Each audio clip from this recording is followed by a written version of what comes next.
حالا. ست زي دي تتحداني؟ معلش يا بيه، المسامح معلش كريم. في عينك. ده بقى طار بايت يا عابدين، بقى غل بيني وبين اللي اسمها نعمت دي. انا جاي حالا. بقول يا است نعمت، رجالة النشرتي واقفين لنا في كل حته، انا قلبي مش مطمن. كنت بقول يعني روح انت على البيت، وده احنا بنحفر اهو. انا مش همشي يا عبد المجيد، مش خايفه. هيجرى لي ايه اكتر من اللي جرالي؟ احنا رجاله في قلب بعض، بلاش بهدلتك انت. مش همشي من هنا يا عبد المجيد، مش همشي قبل ما اشوف الميه بتجري في القنايه دي.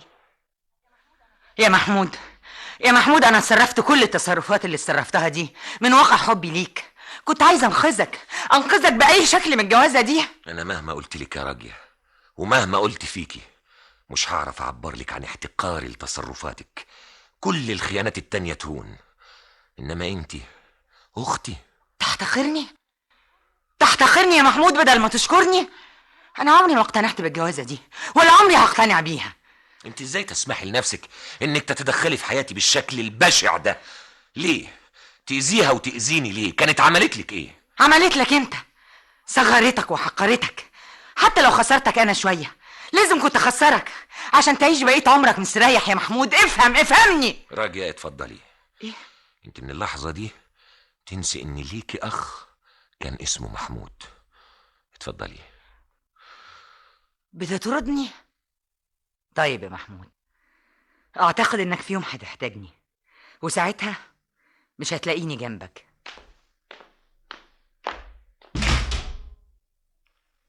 محمود، ايوه. فكرت مين اللي هيدير لنا المصنع بتاعنا؟ انا عندي شخص بيتهيألي انه مناسب. نجوان، انا هقول لك رأيي بصراحة. بلاش نقرن علاقتنا مع بعض بمصنع او بغيره. انا افضل ان علاقتنا تبقى بعيدة عن الماديات. وفيها ايه لما تبقى علاقة زوجية ومصالح؟ معلش، انا افضل ان العلاقة الزوجية تبقى علاقة انسانية وبس. انا مش شايفة انه صعب على اتنين متجوزين انهم يخلوا الحب والعواطف على جنب والمصالح والحسابات على جنب. لا مؤاخذة بقى يا نجوان، انا اهلي علموني ان الزوجين يدوبوا في شخصية واحدة. مش معقولة كل واحد فينا هيمسك للتاني آلة حاسبة. معقولة؟ ايه الحساسية الزايدة دي عقود بينا وبين بعض. انا تفكيري كده، وعندك وقت تفكري ان كان الاسلوب ده يناسبك ولا لا. افكر في ايه؟ المسألة ما هي واضحة. عشان كده رفدت كريم وزعلت راجية وقعدتها في البيت. ايه علاقة ده باللي بنتكلم فيه؟ كان المفروض تقولي. كنت هقولك. ممكن اعرف دلوقتي؟ ايه اللهجة اللي بتتكلمي بيها دي؟ عايزني اكلمك ازاي؟ زي ما بكلمك. عايزني اقولك يا سيدي؟ نجوان، مش طردتهم علشانها؟ عشان مين؟ دول ناس غشوني. انت بتضحك عليا ولا على نفسك؟ للأسف الجوازة دي لسه معلمة فيك، وهتفضل نقطة سودة في حياتك طول عمرك. ارجوك يا نجوان ما تحاوليش. محمود، انا بيتهيألي نأجل كتب الكتاب. اللي تشوفيه. ياه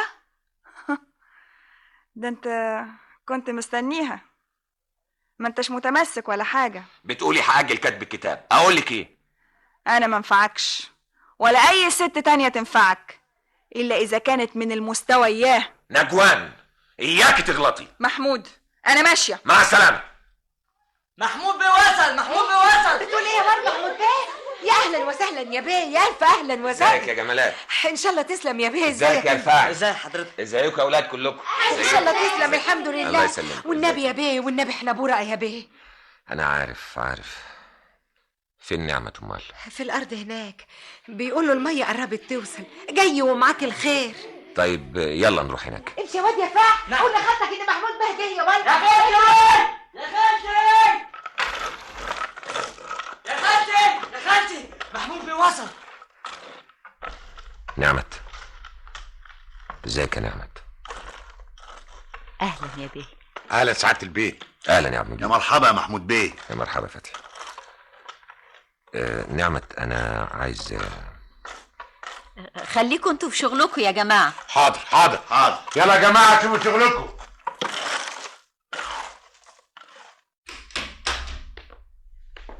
لا مؤاخذه يا بيه، بنخلص شغلنا. اتفضل. به ايه بس يا نعمة؟ ما هو احنا بقى على قد حالنا، لازم نعرف قيمتنا واحنا بنتكلم مع ناس ما احناش قد مقامهم. برضو انا جايلك عشان تقولي لي الكلام ده يا نعمت. لا تقولي ولا اقولك، سكتك غير سكتي من غير مكابرة ولا معندة.